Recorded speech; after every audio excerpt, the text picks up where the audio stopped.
എന്റെ അമ്മ പറഞ്ഞ തന്നെയാ ശരി. ഇതിൽ എന്തൊക്കെയോ ഒരു കള്ളത്തരുണ്ട്. ദയവേത് നിങ്ങൾ ഇനി ഇതും പറഞ്ഞെന്റെ പിന്നാലെ വരരുത്. എനിക്കിതിനൊന്നിനുള്ള സമയമില്ല.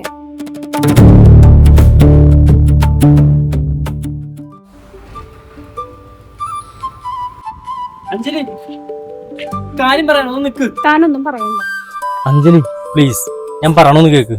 ദേ അരവിന്ദൻ, തന്റെ പേര് തന്നെയാണെന്ന് എനിക്ക് ഇപ്പോഴും ഉറപ്പില്ല. അതെന്തായാലും ശരി, താൻ ഇനി ഇതും പറഞ്ഞ എന്റെ പുറകെ വരേണ്ട കാര്യമില്ല.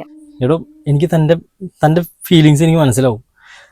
ഞാൻ അന്ന് ഇന്റർവ്യൂവിന് പോകണ്ടെന്ന് ഏട്ടനോട് 100 വട്ടം പറഞ്ഞ. അപ്പൊ ഏട്ടനാ പറഞ്ഞ അഞ്ജലി വരാനൊന്നും പോകില്ല, നീ ഇന്റർവ്യൂവിന് പോക്കോന്ന്. അങ്ങനെ മനസ്സിലോടെ ഞാൻ പോയത്. ഏട്ടനോ? എന്നിട്ട് അയാള് പറഞ്ഞ നിങ്ങൾ ട്വിൻസ് ആണെന്നാണല്ലോ. അതെ, ആളെന്റെ ഏട്ടനാണ്. ഏട്ടൻ മാത്രല്ല, അച്ഛനും അമ്മയും എല്ലാം ആണ്. എന്നൊക്കെ മൂന്ന് മിനിറ്റിന്റെ മൂപ്പുകൾ പുള്ളിക്കുള്ളൂ. താൻ എന്തൊക്കെ പറഞ്ഞാലും എനിക്ക് തന്നെ ഒട്ടും വിശ്വാസമില്ല.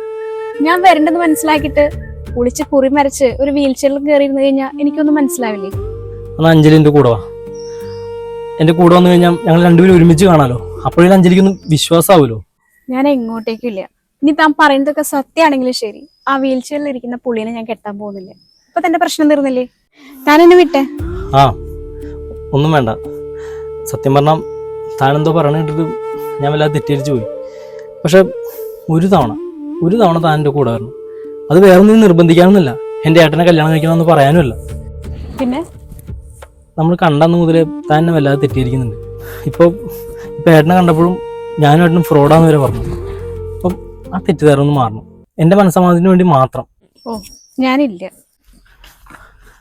അഞ്ജലി, ഇനി ഞാൻ ഇങ്ങനെ ശല്യം ചെയ്യാനൊന്നും വരില്ല കേട്ടോ. പിന്നെ ഞാനും എൻ്റെ ഏട്ടനും ഫ്രോഡൊന്നും അല്ല കേട്ടോ. ആരും പറ്റിക്കാനും നോക്കിയിട്ടില്ല.